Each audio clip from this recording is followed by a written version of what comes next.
नमस्कार, मैं हूं अनंत। लोकतंत्र में स्वागत है आपका। बड़े बड़े वादे करके सरकारी सत्ता पर आती है, लेकिन फिर वादों और इरादों को भूलकर सियासत करने में सरकार मशगूल हो जाती है। इस कड़वे सच का सामना एक बार फिर यूपी की जनता को करना पड़ रहा है। हालिया सर्वे में जो आंकड़े सामने आए हैं वो चौंका देने वाले हैं। स्वच्छ रेल, स्वच्छ भारत मिशन के नाम और इस तहत साफ स्टेशनों की पहली सूची जो जारी की गई है, उसमें प्रधानमंत्री मोदी के संसदीय क्षेत्र बनारस के कैंट स्टेशन को 65वां स्थान मिला है। वहीं लखनऊ को 21वां स्थान मिला। साफ शहरों के मामले में भी यूपी पिछड़ गया। स्वच्छ शहरों की सूची में मैसूर सबसे आगे रहा तो वाराणसी इस लिस्ट में 65वें नंबर पर रहा है।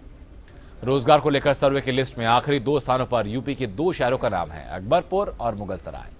विकास के पैमाने पर एसोचैम के विकास के 9 मापदंडों में से मात्र 3 पैमानों पर अच्छा करने वाला राज्य बना है यूपी। यानी हर सेक्टर में देश का सबसे बड़ा राज्य पिछलग्गू रहा है। ऐसे में जवाबदेही की जिम्मेदारी मोदी सरकार के साथ साथ सपा सरकार की भी बनती है कि आखिरकार क्यों पिछड़ रहा है यूपी। आज हम इन्हीं सवालों के जवाब तलाशने की कोशिश करेंगे।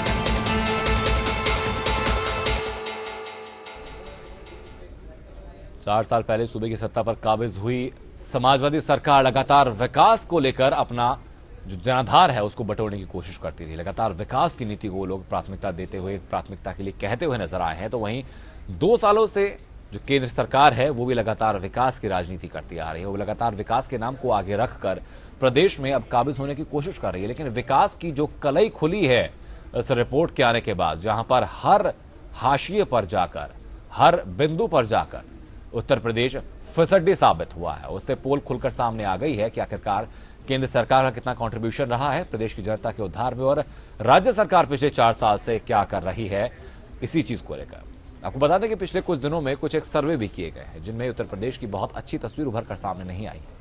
अब देखिए सर्वे के आंकड़ों पर आधारित यह रिपोर्ट।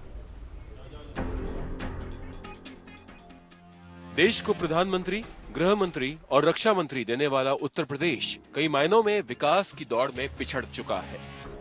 संसद में सत्ताधारी बीजेपी को सबसे ज्यादा सांसद देने वाला उत्तर प्रदेश अब अव्वल प्रदेश नहीं रहा। हालिया सर्वे में जो आंकड़े सामने आए हैं वो यूपी को शर्मसार कर रहे हैं। साथ ही में समाजवादी पार्टी सरकार के विकास के दावों की भी पोल खोल कर रहे हैं।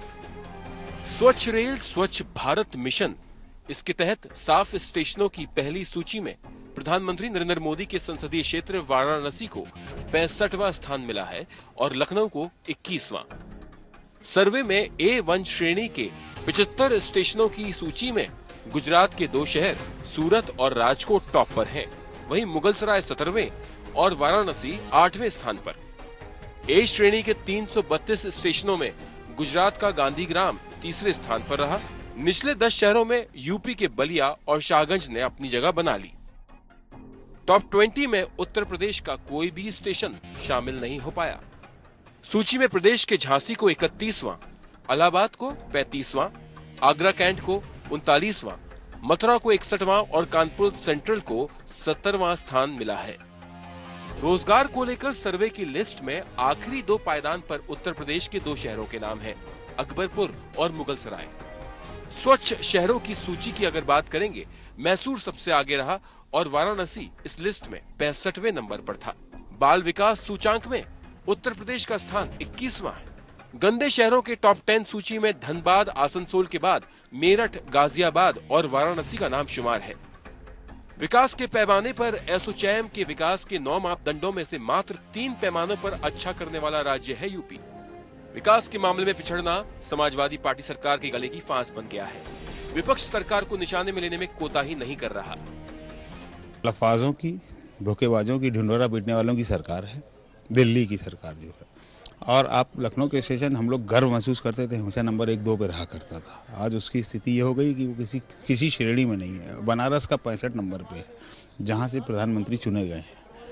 और जिस दिन वो आए थे गंगा घाट पे, घाट उस दिन साफ किया गया, उसके बाद आज घाट किया है, फिर वो मोदी जी देखें तो पॉम्प एंड शो की सरकार है। आप स्मार्ट सिटी में उत्तर प्रदेश का एक भी शहर नहीं आया। जहाँ तक सरकार की बात है, सरकार तो चाहती यही है कि हर जगह सफाई हो, साफ सुथरा सब रहे, देश में सफाई दिखे। इसी नाते ये सब कुछ सर्वेक्षण कराया जा रहा है। तो मुझे लगता है कि सरकार के इस कदम से अधिकारियों को सतर्क होना पड़ेगा और फिर वो हर जगह सफाई के प्रति आग्रही रहेंगे। देश में अच्छे दिन लाने का वादा करने वाली मोदी सरकार अब अपने दूसरे वर्ष में ही विकास की सच्चाई से रूबरू हो रही है। उधर समाजवाद की बयार बहाने का नारा बुलंद करने वाली यूपी की समाजवादी पार्टी सरकार को विकास की धीमी गति पर उठते हुए सवालों का जवाब देना मुश्किल पड़ रहा है। जवाबदेही का वक्त अब नजदीक है। ऐसे में सियासतदानों की दिल की धड़कन बढ़ जाना लाजमी होता है। A1 श्रेणी के 75 रेलवे स्टेशनों के स्वच्छता सर्वेक्षण में नरेंद्र मोदी का संसदीय क्षेत्र वाराणसी आखिरी पायदान पर रहा है। ऐसे में एक बार फिर से प्रधानमंत्री के स्वच्छ भारत कैंपेन पर सवाल उठने लगे हैं। क्या वाकई में नरेंद्र मोदी का स्वच्छ भारत का सपना साकार हो पाएगा?